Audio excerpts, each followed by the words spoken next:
Yo, si tu utilises des logiciels comme MSI Afterburner, HardwareInfo ou Asus GPU Twix ou autre logiciel qui te permet de récupérer des infos sur les sons de ta carte graphique, ces logiciels avec les réglages de base peuvent te faire perdre des performances.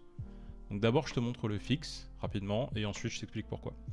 Le fixe, il est très simple, tu vas dans les propriétés, je te le montre sur MSI Afterburner mais c'est pareil partout. Tu vas dans l'onglet Monitoring, le troisième onglet, et tu cherches le Power Percentage, ou puissance, pourcentage de puissance en français sans doute. Tu le décoches, tu appuies sur appliquer, OK, et c'est bon. Donc si tu veux juste le fixe, ça s'arrête là, tu peux partir. Et si tu veux les explications, bah c'est la suite de la vidéo. Donc pour les explications, ta carte graphique, elle a plein de capteurs, elle a plein de sondes différentes, et ces logiciels-là, eh ben, ils demandent des informations régulièrement à la carte graphique. Le réglage par défaut, c'est 1 seconde là. Toutes les 1 seconde, eh ben, le logiciel il demande toutes les infos que tu as cochées à la carte graphique. Ok. Et puis toutes les secondes, eh ben, la carte graphique elle répond ouais, j'utilise 200 watts et puis ma fréquence c'est celle-là. Sauf que bah, demander ces informations et les récupérer, ça prend un petit peu de temps, c'est pas gratuit. Pour la majorité des sondes, le temps il est vachement négligeable et ça change absolument rien à tes performances. Mais il s'avère que la Power Percent là, cette sonde là spécifiquement, eh ben, elle demande plus de temps que les autres et bah, elle te prend pas mal de performance. Si tu veux le vérifier, tu peux le faire assez facilement. Dans MSI Afterburner, c'est simple, tu détaches le... Tu détaches l'onglet de tracking là, je sais même pas s'il faut le détacher en fait d'ailleurs, mais tu fais un clic droit dessus et tu cliques sur le Show Profiler Panel. Et puis du coup là ça va te dire, ah bah ces sondes là, elles prennent tant, c'est des millisecondes là, elles prennent tant de millisecondes à être récupérées à chaque fois. Et tu vois que le Power Percent, on est à 2, 3, des fois 4 millisecondes, ce qui est quand même pas négligeable comparé aux autres qui sont à 100 microsecondes quoi.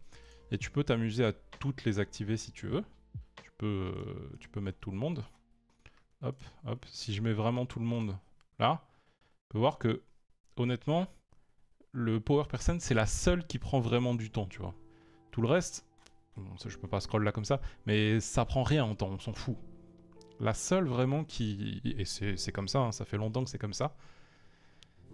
La seule qui va te prendre vraiment des performances, c'est le Power %. Voilà. On me demande pas pourquoi, parce que c'est codé comme ça. Et puis du coup, si tu l'enlèves, hop, et tu la décoches, hop là.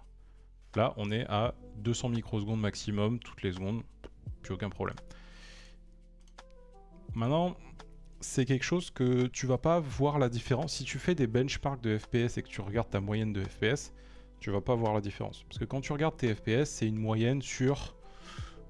c'est long, tu vois. Si tu fais une moyenne sur 10 secondes, pour prendre un exemple facile, tu fais une moyenne sur 10 secondes, t'as 100 FPS. Et t'as 200 FPS. T'as 200 FPS, ça veut dire qu'en 1 seconde, t'as fait 200 images, en 10 secondes, t'en as fait 2000. Sur ces 10 secondes, comme là, ton polling rate, c'est 1 fois par seconde, donc sur tes 2000 images, t'en as 10 qui vont prendre 2 millisecondes de plus. Donc sur ta moyenne de 2000, ça sera invisible, ça sera noyé, tu le verras pas. Par contre, quand tu vas commencer à aller un peu fouiller la merde et que tu vas regarder tes 1% low et tes 0,1% low, là, ça peut faire une petite différence parce que tu vas un peu isoler ces frames qui ont pris plus de temps parce que le logiciel il est en train de faire du monitoring. Voilà. Si tu veux un exemple, la différence de perf, elle n'est pas visible sur tous les jeux, elle n'est pas visible sur toutes les configs. Sur ma config personnellement, j'ai constaté une différence principalement sur PoE. Voilà. Et sur PoE, les moyennes elles sont à peu près pareilles, les 1% low aussi. Par contre, si tu regardes les 0,1% low, on passe de 130 à 240. Et ça fait quand même une différence qui est non négligeable, tu vois. Donc, tu peux gagner en performance. Et comme moi, j'ai un bon PC, tu vois. J'ai un assez bon PC. Et peut-être qu'avec un autre PC qui a une autre carte graphique, ces 3 millisecondes, ça peut être plus. Ça peut être 5, ça peut être 10. Et si tu as une frame qui prend 10 millisecondes, là où les autres, elles en prennent 4, ça peut commencer à se voir et à se traduire par des genres de micro-stutter en jeu. C'est loin d'être la seule cause, tu vois. Mais ça peut être une des causes qui fait que. Voilà. C'est aussi le cas sur HardwareInfo.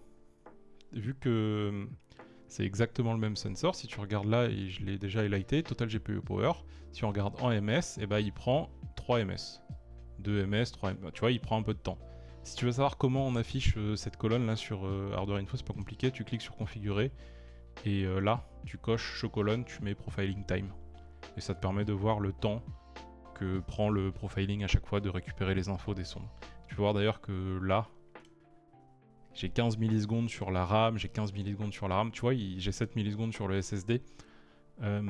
Traquer beaucoup de sensors d'un coup, ça peut faire perdre des performances. Donc si tu as Hardware Info qui est lancé en permanence sur ton PC, ça peut avoir un petit, tu vois, il est pas non plus dramatique l'impact, mais si t'en as pas besoin, et bah ferme le logiciel parce que tu as plusieurs manières de régler le problème, tu vois, soit tu peux le désactiver, juste tu peux désactiver ce machin là, et puis ça va régler ton problème, mais tu peux aussi juste fermer le logiciel, et si le logiciel il tourne pas, bah il va pas récupérer tes datas, et donc tu n'auras pas de problème.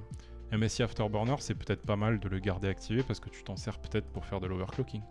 Et dans ce cas-là, bah juste tu désactives le pourcentage de puissance, hop, hop, et t'as plus de problème. Et tu peux quand même garder ton overclock.